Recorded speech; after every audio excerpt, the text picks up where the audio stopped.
So, if you've watched my last few videos, then you may have noticed that my render distance is really, really far. I have it set to 88 chunks, but if you look at my frame rate, it's rock solid 165 frames per second. But that's with my frame rate capped. If I uncap it, then it's more than double that. So what kind of dark magic am I using to make my game run this smooth? Well, over the last few months, I've been helping to bug test a brand new mod called NVIDIUM, made by an extremely talented modder called Cortex. Basically, you install it alongside two other mods, Sodium and Bobby, and you get this. And just for comparison, this is the same world seed running at the same render distance in Bedrock Edition, and the performance is not looking good. This is a really unstable 40 FPS. It's stuttering all the time. So at really high render distances, NVIDIUM completely blows Bedrock's performance out the water. We've had other performance mods in the past. There's been Optifine, which everyone knows about, but Optifine is really outdated. It was made for much older versions of the game, running on much older computers with much older graphics drivers. So in modern versions of the game, it really doesn't do much anymore. That's why Sodium was made. It's a much more modern approach to boosting your FPS. And by itself, Sodium is really good, as long as you don't try pushing your render distance above 32. This is what happens when you do try though. I'm gonna disable NVIDIUM, so this is just Sodium. It takes a really, really long time to load, and already my FPS is nowhere near as good as it was with NVIDIUM. And as more of the world loads in, my FPS is only gonna go down and down.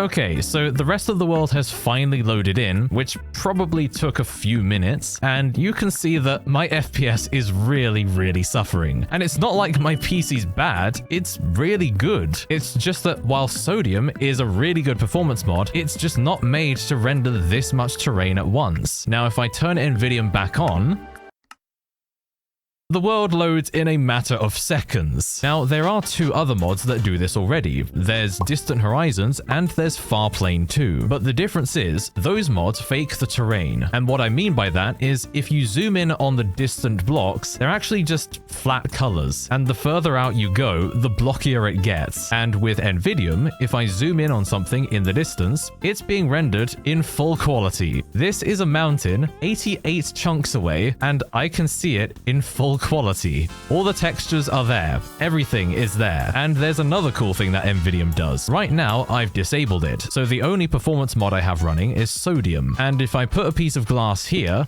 you can see that, well, actually, you can't see that there's water behind it. It just erases the water from existence. Anytime you look at one translucent block behind another translucent block, Sodium is probably going to break it. But if I re-enable NVIDIUM, I can see the water behind the glass again. All is right with the world. It's not perfect. You might run into this weird flickering when you go to a frozen ocean, but other than that, it's pretty good. One thing this mod won't do is it won't stop mobs and items from completely destroying your frame rate. When I'm looking at this mountain, I'm getting 800 frames per second. And if I look anywhere near the creepers or the items, then I'm getting like 40 FPS. So now you're probably thinking, this mod sounds too good to be true. There's gotta be some kind of catch. And unfortunately, there are a few catches. The first and most obvious catch is clued in the name. It only works for NVIDIA graphics cards. I will flash the technical reason why on screen, but to put a long story short, AMD doesn't have the thing that makes this mod work. You can install the mod, but it just won't do anything, so it disables itself. This is not something that Cortex can control. This is up to AMD to solve, so please do not go harassing Cortex to make it work on AMD. The second catch is that your NVIDIA graphics card needs to have been made in 2018 or later. Otherwise, again, it won't work. The third catch is that your graphics card needs lots and lots of video memory, or VRAM for short. The more VRAM you have, the higher render distance you can have. I have an RTX 3080, which has 10 gigabytes of VRAM, so I can comfortably push my render distance up to 88. But if I push it any higher than that, then I will run out of VRAM, and some parts of the world just won't load in. Sometimes you'll even see holes in the world. But the good news is that most graphics cards can get up to 64 render distance, which still looks amazing. And the fourth catch is that it doesn't work with shaders. You can still install shaders, but when you turn turn them on, NVIDIA will turn itself off because it just doesn't work with them. Cortex has told me the reason why she hasn't made it work with shaders,